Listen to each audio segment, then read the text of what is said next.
मतलब प्लेन में कैसे पहुंचना है, कैसे पैसेंजर की लाइफ बचानी है, कैसे टेररिस्टों की प्लानिंग चौपट करनी है, यह सब तुम्ही को सोचना है नीला बेटी।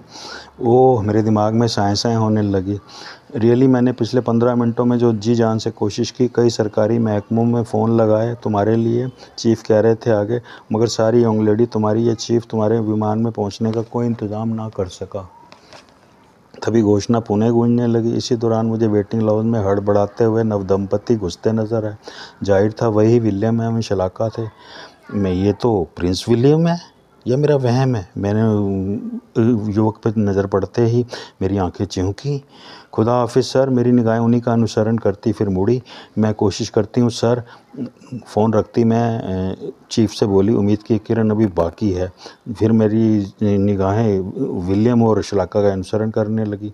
खुदा हाफिज़ बेटी, चीफ आगे कह रहे थे, अपना ख्याल रखना और जिंदा वापस लौटना। मैंने जवाब में मोबाइल ऑफ कर दिया। तभी बाहर कहीं चंद कारों के रुकने की आवाज़ें आईं।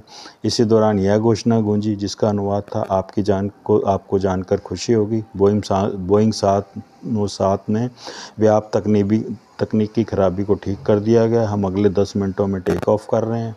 मैं समझ गई बाहर रुका कारों का काफिला विल्सन कारबोट का है, जिसने अपने पहुंचने की सूचना एयरपोर्ट अथॉरिटी को दे दी है। मेरी निगाहें न्यूली मैरिड विलियमसन युगल पर थी। अब शलाका विलियमसन एक क्रिश्चियन नववधु की तरह विलियम की बाह में बाह पिरोए अफरा तफरी में वेटिंग लाउंज में घुस रही थी। मेरी नज़रें उसकी बर्फ़ जैसी सफ़ेद ब्राइडल गाउन पर थी। उसने अपने खूबसूरत चेहरे को लंबे जालीदार कैप से ढक रखा था, जिस वजह से उसका चेहरा लगभग पूरा ही छिपा हुआ था। इधर एयरपोर्ट अथॉरिटी से संबंधित अधिकारी एवं सुरक्षा अधिकारी आनन फानन मुख्य द्वार पर विल्सन कारवुड की अगवानी हेतु पहुंच रहे थे। रूटीन चेकिंग काउंटर पर मौजूद क्लर्क चौकस निगाहें ले अपनी अपनी सीटों पर खड़े हो गए थे सम्मान के उपलक्ष्य में। मैं भी एक थंब की ओट से शलाका एवं विलियम पर निगाहें रखी थी। दोनों एक चेकिंग काउंटर पर अपना पासपोर्ट आदि चेक करा रहे थे। शलाका रंग ढंग से भारतीय ही लगती थी। उसकी चमड़ी से यह कतई नज़र नहीं आता था कि वह मूलतः कोई विदेशी मेम है।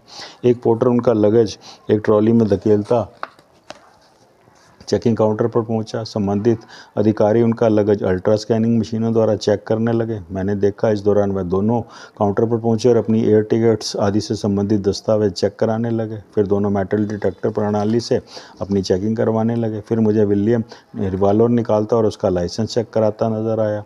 मेरी दिमाग बिजली की तरह दौड़ रहा था। एक मौका मिलने की देर थी और प्लेन में घुसने का खाका मेरे दिमाग में था। विलियम बाकायदा लाइसेंस शुदा रिवॉल्वर लेकर सफ़र कर रहा था। तभी शलाका एवं विलियम ने अपनी अपनी एयर टिकट्स एयरपोर्ट वालों की मोहर लगवाई और आगे बढ़ गए।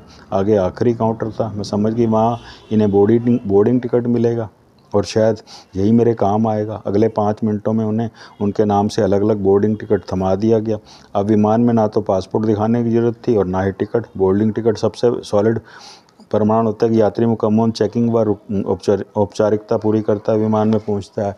इधर पोर्टर एवं दंपति का लगेज चेक कराता मेरे सामने से ट्रॉली धकेलता गुजरा। सुनो, मैंने धीमे से उसे पुकारा। उसकी गर्दन मेरी तरफ मुड़ी। वो फिर मेरे रूप लावण्य एवं गदराए जिस्म को देखकर उसकी गले की घंटी इछली। नीचे भी कुछ हलचल महसूस हुई। आंखों की पुतलियां फैली। आपने मेरे को कुछ बोला मैडम? अंततः थूक निकलते उसने पूछा। श्श, मैं मुंह पर उंगली रखे उसकी तरफ बढ़ी। उसकी निगाह मेरे हर पल मेरे उछलते सीनों पर थी, जो मेरे एक एक कदम चलने पर थाप बजा रहे थे, धमक पैदा कर रहे थे। वो भूखी निगाहों से उन्हें कच्चाई चबा जाने की नीयत रख के थूक निकलता रहा। वो शलाका मेरी सहेली है। इस एयर बैग में उसके लिए नए कपड़े हैं जो मैं उसे उसकी शादी के अवसर पर बतौर सरप्राइज़ गिफ्ट के तौर पर देना चाहती हूँ। उसे बताना नहीं।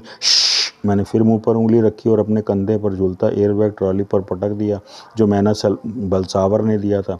मगर वो फटाफट बोला, मैं इसको कैसे ले जा सकता हूँ? ऐसे मैंने तत्काल उसकी मुट्ठी में अपना हाथ फंसा दिया। पहले तो उसने मेरी नरम नरम हाथ का भरपूर सेंक लिया। फिर जब उसे लगा कि हूर ने हाथ देने के साथ साथ 500 का नोट भी थमाया तो खुद ही चोर निगाहों से इधर उधर देखने लगा कि कोई देख तो नहीं रहा।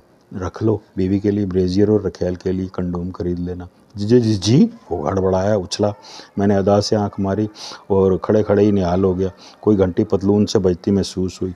अभी वो ट्रॉली धकेलता आगे बढ़ा ही था कि रुको। तभी एक सख्त आवाज़ में हमारे कानों में पड़ी। हम दोनों की निगाहें उधर मुड़ी तो थम के पीछे से निकलता एक सुरक्षा अधिकारी हमारी तरफ बढ़ा। क्या दिया आपने इसे? वो गालिब की तरह रोब झाड़ता हमारे नज़दीक पहुंचा। वो पोर्टर घबरा गया। और इस एयरबैग में क्या है? एक हाथ में पकड़े अपने सर्विस रोल से उसने एयरबैग हवा में लटका लिया। मैंने उस अधिकारी को भी वही कहानी सुनाई जो पोर्टर को सुनाई थी। मेरे शक से नक से शिक तक ताड़ता हुंकारा भरता हुआ बोला, मैं कैसे मान लूँ कि वो शलाखा मैडम आपकी सहेली हैं और इस बैग में बतौर गिफ्ट उनके लिए कपड़े हैं। इधर शलाखा अहमद विलियम की निगाहें अब हमारी तरफ मुड़ी। हाय शलाखा। मैंने उसकी तरफ देखते हुए हवा में हाथ हिलाया। Hello William. दोनों ने मुझे ना पहचानते हुए भी हवा में हाथ हिलाया। मुझे मालूम था कि स्वाभाविक व औपचारिक तौर पर वो दोनों ऐसा ही करेंगे। ऑफिसर, मैं उनके पास जा रही हूँ। बाय द वे, अगर आपने बैग जांचना तो आप जांच सकते हैं। इतना कहते ही मैं उन दोनों की तरफ निकल ली जो यकायक ग्राउंड की तरफ बाहर निकलते निकलते मेरी ओर मुड़े थे। मैं जानती थी कि ऑफिसर अब टिंग टोंग करते मेरे नितंबों को घूरेगा और बैग के भीतर हाथ डाल कर देखेगा, टटोलेगा। मैं मनचली कोयल की तरह उड़ान भरती उन नवेले नवदंपति वर वधु के पास पहुंची।